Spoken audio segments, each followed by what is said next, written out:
The hour was late as the spidery hands of the grandfather clock pointed towards midnight. The dull tick of the pendulum sounded a hollow echo in the dark chamber with two icons of the day. The poets Percy Bysshe Shelley and Lord Byron stood gazing at the tall Gothic windows at the fury of a thunderstorm. The windows rattled in the heavy winds as they looked up towards the thunderclouds, filling the room with flashes of light.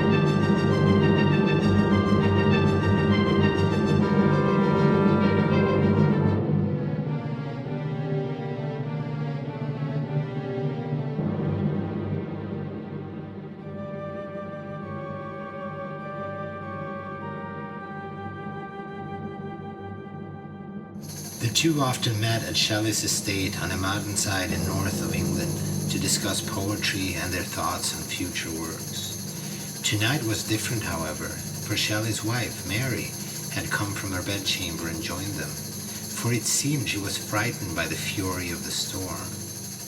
By nature, Mary was a gentle lady with grace and dignity.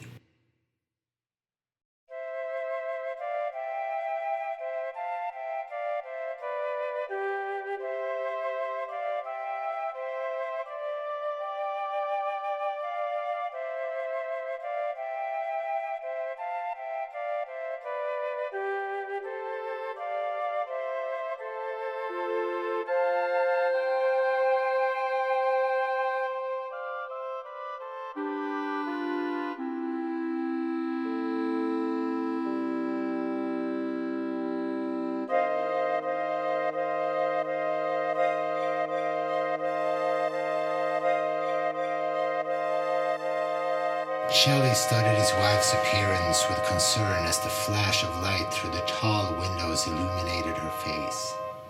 He spoke as he held her close. "My dear, you have a ghastly pallor about you. Don't be frightened," Byron added. "It's only a storm, Mother Nature's assurance that she rules us all." Byron laughed, but saw that Mary was still solemn. "It's not the storm that fills my soul with dread," Mary answered.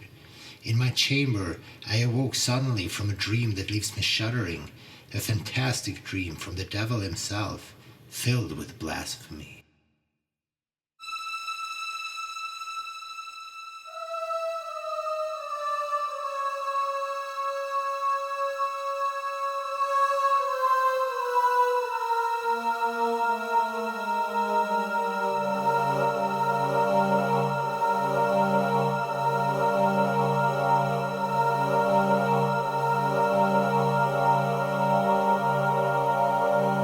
Byron took pity on the gentle Mary in her husband's arms. Now, what so ghastly could have come from so gentle a lady, whose disposition is known by all to be as pleasant as a bright spring morning, or as peaceful as a soft winter night? Just then, a distant clap of thunder again brought a flash of light streaming upon Mary's face, revealing a tear upon her cheek. Shelley comforted his wife as he led her to a couch in front of the window looking out into the night. "Tell us, my dear, what of this horrible dream stirred you so that you tremble in my arms?" Mary hesitated. Then Byron spoke. "Yes, gentle lady, tell us both, and it will help."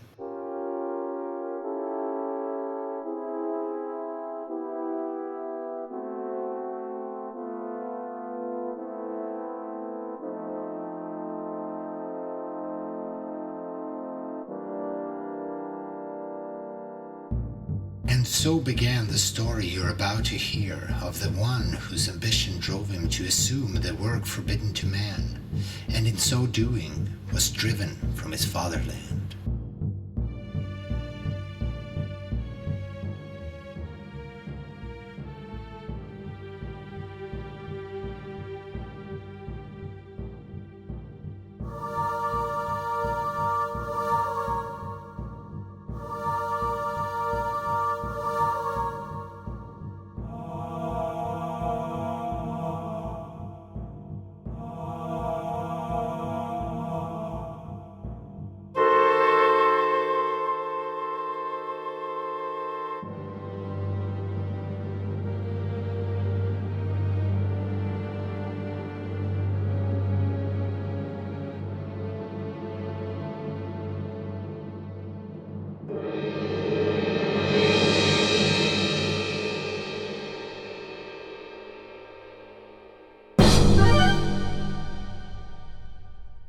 The old Baron von Frankenstein was a highly respected figure throughout the German countryside.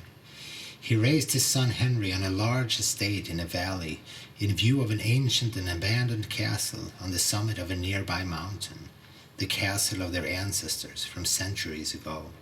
Henry, soon to be married, was a loner and a quiet sort, quite to the dismay of his father, who wished his son to rise high in government affairs. But Henry was taken by science and was often found alone, reading through scientific manuscripts he was able to obtain from the university that he had attended as a young man. But underneath his mild demeanor, he held a secret ambition as a result of his studies, an ambition that no one could be allowed to know.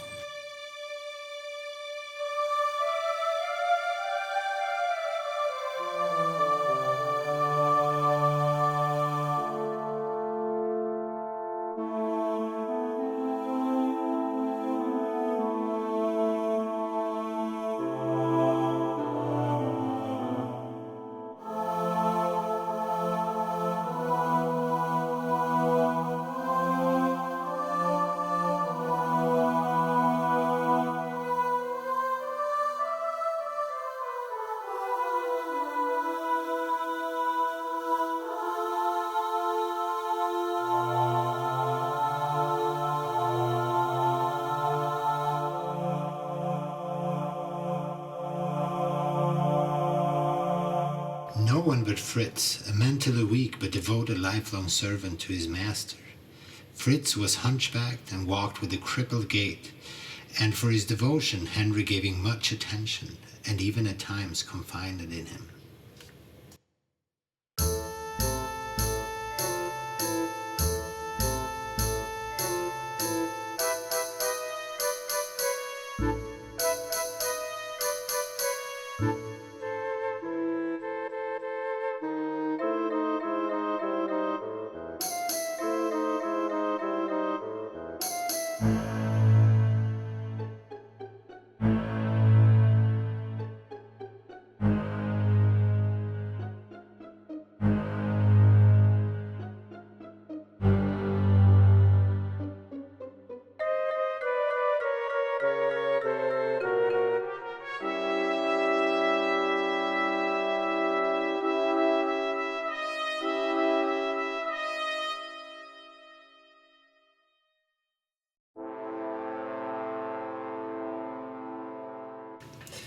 As the weeks passed and Henry's wedding slowly grew closer, there was apparent a change in him, more secretive and even more reclusive. But no one, including his father, ever seriously questioned it, assuming that it was simply his own way. After all, he spent hours each day in his study. It is now that we must reveal what really took possession of him, driving him to ambition unfit for any man.